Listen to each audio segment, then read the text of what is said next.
രാജ്യത്ത് ഒരു ഏജൻസി ആരെങ്കിലും വേട്ടയാടണമെന്ന് തീരുമാനിച്ചാൽ ആദ്യം അവർ ചെയ്യുക ഒരു വാർത്ത പ്ലാൻ ചെയ്യുകയായിരിക്കും. ബ്യൂറോകളിലൊക്കെ ജോലി ചെയ്യുമ്പോൾ നമുക്ക് തന്നെ അറിയാം, നമ്മളെത്ര ഇൻ്റലിജൻസ് ഓഫീസർമാർ നമ്മളെ സമീപിക്കുന്നുണ്ട്, നമ്മളോട് സംസാരിക്കുന്നുണ്ട്, വിവരം അറിയാനെന്ന പേരിൽ നമ്മൾ പോലും അറിയാതെ നമ്മളിൽ ചില വിവരങ്ങൾ, വാർത്തകൾ പ്ലാൻ ചെയ്യുന്നുണ്ട്. അത് നമ്മൾ പോലും അറിയില്ല. ചില കാര്യങ്ങൾ നമ്മളോട് പറയും, അപ്പോൾ നമ്മുടെ മനസ്സിലത് കിടക്കും, അത് നമ്മൾ വാർത്തയായിട്ട് പുറത്തു വരും. ഇങ്ങനെ പ്ലാന്റഡ് സ്റ്റോറീസ് മാധ്യമങ്ങളിൽ സ്ഥാപിക്കുക എന്നുള്ളതാണ് എല്ലാ ഇൻ്റലിജൻസ് ഏജൻസികളുടെയും പണി. അതുപോലെ ഈ ഭൂട്ടാനിൽ നിന്നുള്ള വാഹനക്കടത്ത് എന്ന് പറയുന്ന ഒരു വാർത്ത ഓഗസ്റ്റ് മാസത്തിൽ മലയാളത്തിലെ പ്രധാനപ്പെട്ട ഒരു പത്രത്തിൽ അച്ചടിച്ചു വന്നതാണ്.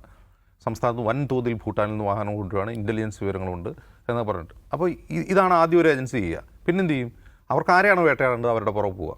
ഇത് നമ്മൾ ഇതിനു മുമ്പ് കണ്ടിട്ടുള്ളത് ഈ തീവ്രവാദ വിരുദ്ധ വേട്ടയുടെ കാലത്ത് ഒരു 10-15 വർഷം മുമ്പാണ്. ഇങ്ങനെ തന്നെയായിരുന്നു. ആദ്യം ഏതെങ്കിലും മാധ്യമങ്ങളിൽ വലിയ അപസർപ്പകഥകൾ പോലെ വാർത്തകൾ വരും, തൊട്ടുടനെ ഏതെങ്കിലും ഏജൻസികൾ അവരുടെ പുറകെ പോകും. ഇതിലും സംഭവിക്കുന്നത് തന്നെയാണ്. ഭൂട്ടാനിൽ നിന്ന് വ്യാപകമായ വാഹനങ്ങൾ കടത്തുന്നു. അത് കേരളത്തിലാണ് വ്യാപകമായിട്ട് ഉപയോഗിക്കുന്നത്. അതിൽ എന്താണ് മയക്കുമരുന്ന് കടത്തുന്നു, തീവ്രവാദ പ്രവർത്തനങ്ങൾക്ക് ഉപയോഗിക്കുന്നു. അതുകൊണ്ട് ആ വാർത്തകളിൽ എന്താണ് പറയുന്നത് അത് അങ്ങനെ തന്നെ വായിക്കുകയാണ് ഈ കസ്റ്റംസ് കമ്മീഷണർ എന്ന വാർത്താ സമ്മേളനം ചെയ്തത്. പറഞ്ഞ് എവിടെ എത്തിപ്പെടാൻ കൊള്ളുന്നറിയോ? പരിവഹൻ എന്ന് പറയുന്ന കേന്ദ്ര സർക്കാരിൻ്റെ കീഴിലുള്ള വെബ്സൈറ്റ് ഹാക്ക് ചെയ്തിട്ടാണ് ഇവരിത് രജിസ്റ്റർ ചെയ്തിട്ടുള്ളത് വാഹനങ്ങൾ. അപ്പോൾ ഇത് മാധ്യമങ്ങൾ ചോദിക്കുകയാണ് അവരോട്, എങ്ങനെയാണ് ഈ വാഹനം രജിസ്റ്റർ ചെയ്തത്? സർക്കാർ അറിയാതെ എങ്ങനെ രജിസ്റ്റർ ചെയ്ത് നോക്കുമ്പോൾ അത് വെബ്സൈറ്റ് ഹാക്ക് ചെയ്തിട്ടാണെന്ന് പറഞ്ഞപ്പോഴാണ് കോൾ വരുന്നത്, നിർത്തിക്കൊള്ളാൻ പറയുന്നത്. അതിൻ്റെ കാരണം എന്ന് വെച്ചാൽ നാഷണൽ ഇൻഫർമാറ്റിക് സെൻറ്ററിൻ്റെ കീഴിൽ പ്രവർത്തിക്കുന്ന ഒരു വെബ്സൈറ്റാണ്. കേന്ദ്ര സർക്കാരിൻ്റെ ഉൾപ്പെടെ എല്ലാ വെബ്സൈറ്റുകളും നാഷണൽ ഇൻഫർമാറ്റിക് സെൻറ്ററാണ് അത് ഹോസ്റ്റ് ചെയ്യുന്നത്. അത് ഹാക്ക് ചെയ്യാൻ പറ്റുമെങ്കിൽ തൊട്ട് തലയാഴ്ച വോട്ട് ബന്ധപ്പെട്ട് കേന്ദ്ര തെരഞ്ഞെടുപ്പ് കമ്മീഷൻ്റെ വെബ്സൈറ്റ് ഹാക്ക് ചെയ്തു എന്ന നില വരും. അപ്പോൾ ആ വെബ്സൈറ്റിന് എന്താണ് വിശ്വാസ്യതയുള്ളതെന്ന് ചോദ്യം വരും. അവിടെയാണ് നിർത്തിക്കൊള്ളാൻ പറഞ്ഞത്. അപ്പോൾ ഇത് പറഞ്ഞു വന്ന് അത് കൈവിട്ട് പോയപ്പോഴാണ് നിർത്താൻ പറഞ്ഞത്. അത് നിർത്തി. പക്ഷേ അപ്പോഴും അദ്ദേഹം അച്ചടിച്ചു കൊടുത്ത പ്രസ് റിലീസുണ്ട്. അത് കഴിഞ്ഞ് അച്ചടിച്ചു കൊടുക്കുന്ന പ്രസ് റിലീസിൽ പറയുന്നത് വ്യത്യസ്ത കേന്ദ്ര ഏജൻസികൾ അന്വേഷിക്കുമെന്നാണ്. അതായത് നേരത്തെ അത് പറഞ്ഞിരുന്നു, ഈ പ്രസ് റിലീസിൽ ആവർത്തിക്കുന്നുണ്ട്. അത് കഴിഞ്ഞപ്പോൾ ദുൽഖർ സൽമാൻ ഹൈക്കോടതിയിൽ തന്നെ ഈ കസ്റ്റംസ് ഓഫീസർ അപമാനിച്ചു എന്ന് പറഞ്ഞുകൊണ്ട് ഒരു റിട്ട് കൊടുത്തു. ആ റിട്ടിൽ വളരെ കൃത്യമായ ചില കാര്യങ്ങൾ പറഞ്ഞിട്ടുണ്ട്. ഈ വണ്ടി ഞാൻ ആരുടെ കയ്യിൽ നിന്നാണ് വാങ്ങിയത്, അയാൾ അത് ആരുടെ കയ്യിൽ നിന്നാണ് വാങ്ങിയത്, അതിൽ കൃത്യമായതിൻ്റെ രേഖകൾ സഹിതമാണ് കൊടുത്തിട്ടുള്ളത്. ആ വണ്ടി ഇന്ത്യയിൽ വരുന്നത് റെഡ് ക്രോസ് സൊസൈറ്റിയുടെ ഡൽഹിയിലെ ഓഫീസിലേക്കാണ്. അത് അവർ കൊണ്ടുവരുന്നത് സ്വിറ്റ്സർലൻഡിൽ നിന്നാണ്. അങ്ങനെ ഇമ്പോർട്ട് ചെയ്ത് കൊണ്ടുവന്ന് ഇന്ത്യയിൽ അത് രജിസ്റ്റർ ചെയ്ത് ഇവിടെ ഓടിച്ചുകൊണ്ടിരുന്ന വണ്ടി അവരുടെ ഉപയോഗം കഴിഞ്ഞപ്പോൾ അവർ വിറ്റൊഴിച്ചതാണത്. ആ വിറ്റൊഴിച്ച ഒരാൾ തമിഴ്നാട്ടിലുള്ള ഹബീബുള്ള എന്ന പേരുള്ള ഒരു വ്യവസായി അത് വാങ്ങുന്നു. അയാളിൽ നിന്നാണ് ദുൽഖർ സൽമാൻ വാങ്ങുന്നത്. അതിൽ കൃത്യമായ രേഖകളുണ്ട്. പിന്നെ എന്തർത്ഥത്തിലാണ് കസ്റ്റംസ് ഞങ്ങളുടെ വീട്ടിൽ കയറിയതെന്നാണ് ദുൽഖർ സൽമാൻ ചോദിക്കുന്നത്. അത് തന്നെ അപമാനിക്കാൻ വേണ്ടിയാണെന്ന് കൃത്യമായി പറയുന്നു. അപ്പോൾ ഈ തിരിച്ചടി ഹൈക്കോടതിയിൽ ഇത് എന്തെങ്കിലും കാണിക്കണം. ഹൈക്കോടതിയിൽ ഈ കേസ് വരുമ്പോൾ അങ്ങനെയല്ല, ഇതിൽ വേറെയും കാര്യങ്ങളുണ്ടെന്ന് കാണിക്കാൻ വേണ്ടി ഇ ഡിയെ കൊണ്ടുവന്ന് അന്വേഷിക്കുകയാണ്. ഇ ഡി എന്താ പറയുന്നത്? ഇപ്പോൾ പുറത്തുനിന്ന് വാർത്ത, ഇ ഡി പറയുന്നതല്ല, പുറത്തുനിന്ന് വാർത്തകൾ ശരിയാണെങ്കിൽ ഇതിൽ ഫെമ ലംഘനമുണ്ടെന്നാണ്. ഇത് ഭൂട്ടാനിൽ പോയി ഒരു വണ്ടി വാങ്ങിയാലേ ഫെമ ലംഘിക്കുള്ളൂ.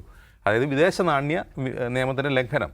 ഞാൻ ഭൂട്ടാനിൽ പോയി, ഇവിടുന്ന് കുറേ കാശ് കൊണ്ടുപോയി ഭൂട്ടാനിൽ പോയി പൈസ കൊടുത്തൊരു വണ്ടി വാങ്ങി, അങ്ങനെയാണെങ്കിൽ ഈ ഫെമയുടെ കണ്ടറിൽ വരും. കാരണം ഇവിടുത്തെ ക്യാഷ് അവിടെ പോകണമെങ്കിൽ സർക്കാർ അറിഞ്ഞ് മേടിക്കാൻ പറ്റും എന്നുള്ളതാണ്.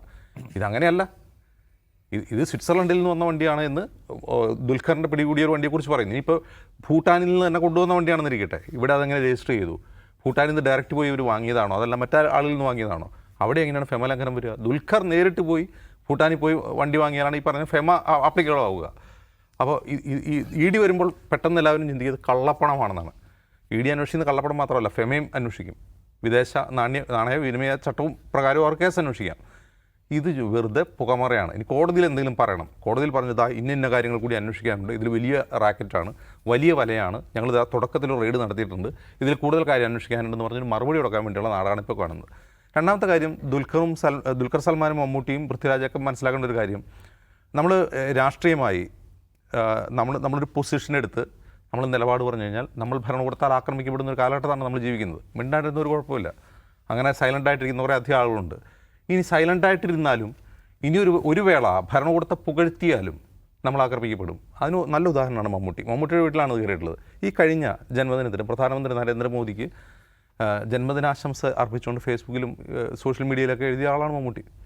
ഒരു കാര്യമില്ലെന്ന് മമ്മൂട്ടിക്ക് തന്നെ അറിയാം. കാരണം മമ്മൂട്ടി നാഷണൽ അവാർഡിന് പോലും പടം കൊടുക്കുന്നില്ല. കഴിഞ്ഞ ലാസ്റ്റ് നാഷണൽ അവാർഡ് മമ്മൂട്ടിയുടെ ഒരു പടവും കൊടുത്തിട്ടുണ്ടായിരുന്നില്ല. അത് കൊടുക്കാത്തതിന് കാരണം കിട്ടില്ല എന്നറിയാം, ഉറപ്പായിട്ട് കിട്ടില്ല എന്നറിയാം. ഒരു പത്മവിഭൂഷൺ അദ്ദേഹം ആഗ്രഹിക്കുന്നുണ്ട്, അത് കിട്ടില്ല എന്ന് അദ്ദേഹം അറിയാം. പിന്നെ നമ്മളൊരു പൊളിറ്റിക്കൽ പൊസിഷൻ എടുക്കുമ്പോൾ നമ്മൾ ഭരണാധികാരികളെ സൂചിപ്പിക്കാൻ നോക്കിയിട്ടും വലിയ കാര്യമില്ല എന്ന് മമ്മൂട്ടിയും തിരിച്ചറിയുന്നത് നല്ലതാണ്. കൃത്യതയുള്ള രാഷ്ട്രീയ നിലപാടിൻ്റെ പേരിൽ ഇ ഡി വേട്ടയാടിയാൽ അതൊരു പുരസ്കാരമായി കരുതുന്നതും നല്ല കാര്യമാണ്.